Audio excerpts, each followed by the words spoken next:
മറ്റൊരു കാര്യം, ഈ സുകുമാരൻ നായർ കഴിഞ്ഞ ദിവസം മുതൽ ഇത്തരത്തിൽ മുസ്ലിം ലീഗ് വലിയ സമ്മർദ്ദം ചെലുത്തിയെന്നടക്കമുള്ള കാര്യങ്ങൾ പറയുന്ന രൂക്ഷമായ ഭാഷയിൽ അവരെ വിമർശിക്കുന്നുണ്ട്. ഒരു ഘടകകക്ഷിയാണല്ലോ, പ്രധാനപ്പെട്ട ഘടകകക്ഷിയാണല്ലോ.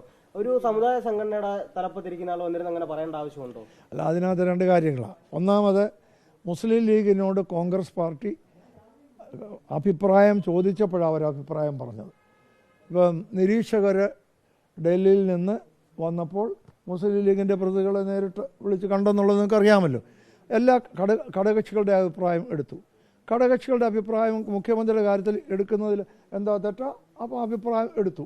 അങ്ങനെ അവർ അഭിപ്രായം പറഞ്ഞു. ആ അഭിപ്രായം പറഞ്ഞതിൽ ഒരു തെറ്റും ഞാൻ കാണുന്നില്ല.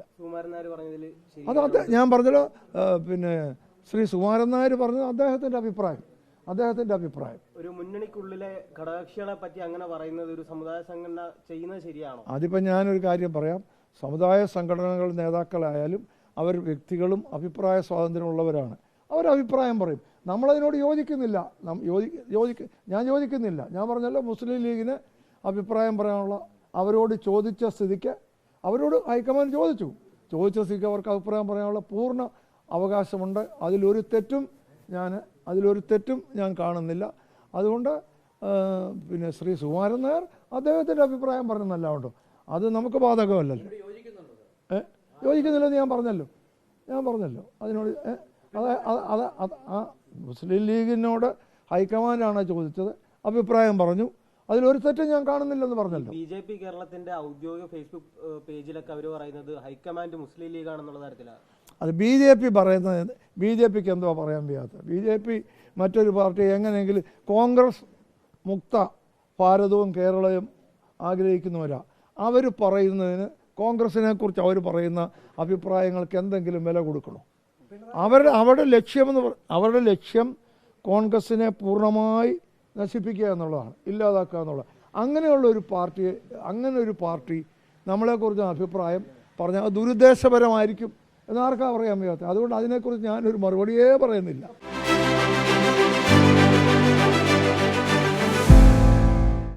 അത് പറയാൻ കാരണം എന്താ വെച്ച് കഴിഞ്ഞാൽ കോൺഗ്രസിന്റെ ഭൂരിഭാഗം MLA-മാരുടെ പിന്തുണ കേസിക്കായിരുന്നു. പക്ഷേ ലീഗിന്റെ സമ്മർദ്ദം കാരണമാണ്. അല്ലല്ല, അത് നിങ്ങളുടെ വ്യാഖ്യാനമാണ്. ഞാൻ പറഞ്ഞല്ലോ, എല്ലാ ആസ്പെക്ട്സും പരിഗണിച്ചു. ജനവികാരം, ഘടകകക്ഷികളുടെ അഭിപ്രായങ്ങൾ, എല്ലാ ആസ്പെക്റ്റും പരിഗണിച്ചിട്ട് ആണ്. അതുകൊണ്ടാണല്ലോ 3-4 ദിവസം താമസിച്ചതിനെക്കുറിച്ച് നിങ്ങൾക്ക് പരാതിയുണ്ട്. പക്ഷേ താമസിച്ചത് എന്തുകൊണ്ടാണ്? അത്തരം ഡിസ്കഷൻ നീണ്ടതുകൊണ്ടാണ്. അത്തരം ഡിസ്കഷൻ വേണ്ടിയാണ് പലരുടെയും അഭിപ്രായങ്ങൾ എടുത്തു എന്നുണ്ടാവും. അപ്പോൾ എല്ലാ ആസ്പെക്റ്റും ആലോചിച്ച് ഹൈക്കമാൻഡ് എടുത്ത ഒരു തീരുമാനത്തോട് പൂർണ്ണമായി ഞാൻ യോജിക്കുന്നു. എല്ലാ കോൺഗ്രസ്സുകാരും യോജിക്കണം എന്നാണ് എൻ്റെ നിലപാട്. പിണറായി നല്ല പ്രതിപക്ഷ നേതാവ് ആയിരിക്കട്ടെ എന്ന് ഞാൻ ആശംസിക്കുന്നു. ജനാധിപത്യത്തിൽ ഭരണകക്ഷി പോലെ തന്നെ പ്രാധാന്യമാണ് പ്രതിപക്ഷം എന്ന് വിശ്വസിക്കുന്ന ആളാണ് ഞാൻ. പക്ഷേ പിണറായി ഭരിച്ചിരുന്ന സമയത്ത് പ്രതിപക്ഷത്തിന് വേണ്ട അവസരങ്ങൾ അസംബ്ലിയിൽ കൊടുത്തിട്ടില്ല എന്ന് ഞാൻ ചില കാര്യങ്ങൾ ഞാൻ പ്രത്യേകം നോട്ട് ചെയ്യുകയും ഞാൻ അന്ന് പറയുകയും ചെയ്തിട്ടുണ്ട്. പക്ഷേ അങ്ങനെയല്ല വേണ്ടത്.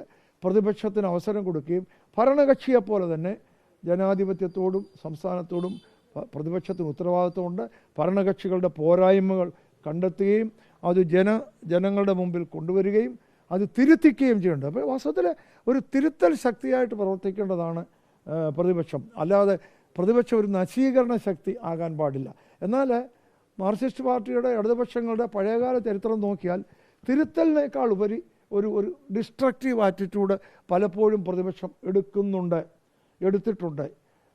അതൊരു നല്ല പ്രതിപക്ഷമല്ല. നല്ല പ്രതിപക്ഷത്തിൻ്റെ ലക്ഷണം തെറ്റുകൾ ചൂണ്ടിക്കാണുകയും തിരുത്താൻ ശ്രമിക്കുകയുമാണ്. അപ്പോൾ അത്തരത്തിൽ തിരുത്താൻ ശ്രമിക്കുന്ന ഒരു നല്ല പ്രതിപക്ഷ നേതാവായി ശ്രീ പിണറായി മാറട്ടെ എന്ന് ഞാൻ ആശംസിക്കുന്നു. സോഷ്യൽ മീഡിയയിലൊക്കെ വലിയ പ്രചാരണവും വെല്ലുവിളിയൊക്കെ ഉണ്ടാവുന്നുണ്ട്. കെ സി വേണുഗോപാലും അതുപോലെ തന്നെ KCയെ പിന്തുണച്ച രമേശ് ചെന്നിത്തലയെ പിന്തുണച്ച ആളുകൾക്ക്, കോൺഗ്രസ് നേതാക്കൾക്കെതിരെ വലിയ തോതിലുള്ള സൈബർ അറ്റാക്ക് നടക്കുന്നുണ്ട്, അധിക്ഷേപം നടക്കുന്നുണ്ട്. അതിനെ കുറിച്ചാണ് ചോദിച്ചത്. അല്ല, ഈ സൈബർ അധിക്ഷേപങ്ങളെല്ലാം ഇപ്പോൾ KCക്കെതിരെയുള്ളത് തന്നെയല്ല. സൈബർ അധിക്ഷേപങ്ങൾ ഇപ്പോൾ KCയെ മാത്രമല്ല, സൈബർ അധിക്ഷേപങ്ങൾ വളരെ അധികം കൂടിപ്പോയി. ആർക്കെതിരെ പറയുന്നതും ഒരു പരിമിതിയില്ലാതെ. സൈബർ മേഖല നിങ്ങൾക്ക് വിമർശിക്കാൻ ഉപയോഗിക്കാം, നല്ലവണ്ണം വിമർശിക്കണം. പക്ഷേ വിമർശിക്കുന്നതിനപ്പുറത്തേക്ക് കടന്ന് അധിക്ഷേപിക്കുന്നത്, സൈബർ മേഖല, സൈബർ പോരാളികൾ അധിക്ഷേപ രംഗത്തേക്കാണ് പോകുന്നത്. അതൊരിക്കലും ശരിയല്ല. കേസിയെക്കുറിച്ചല്ല, ആരെക്കുറിച്ചായാലും അങ്ങനെ ചെയ്യുന്നത് ശരിയല്ല എന്നാണ് എൻ്റെ അഭിപ്രായം. പക്ഷേ സൈബർ പോരാളികളെ നിയന്ത്രിക്കുന്നവർ അത് കറക്റ്റ് ചെയ്യണം. സൈബർ പോരാളിയുടെ മുമ്പിൽ ആരെങ്കിലുമൊക്കെ കാണും, എനിക്ക് അതിനകത്ത് സംശയമില്ല. അത് കറക്റ്റ് ചെയ്യണം. സൈബർ എന്ന് പറയുന്നത്, സൈബറിന് നമുക്ക് പോസിറ്റീവായിട്ട് ഉപയോഗിക്കണം. ആർക്കും വിമർശിക്കാൻ, സൈബർ വന്നതാവട്ടെ, ആർക്കും അഭിപ്രായം പറയാം, ആർക്കും വിമർശിക്കാം. അതിൻ്റെ അർത്ഥം ആർക്കും എന്തും പറയാം, ആരെയും എങ്ങനെ അധിക്ഷേപിക്കാം എന്നല്ല. അവിടെ റിസ്ട്രെയിൻറ്റ് പാലിക്കേണ്ടത് സൈബർ പോരാളികളുടെ കടമയാണ്. അവരെ നിയന്ത്രിക്കുന്നവർ ഈ സൈബർ പോരാളികളെ നിയന്ത്രിക്കണമെന്നാണ് എൻ്റെ അഭിപ്രായം.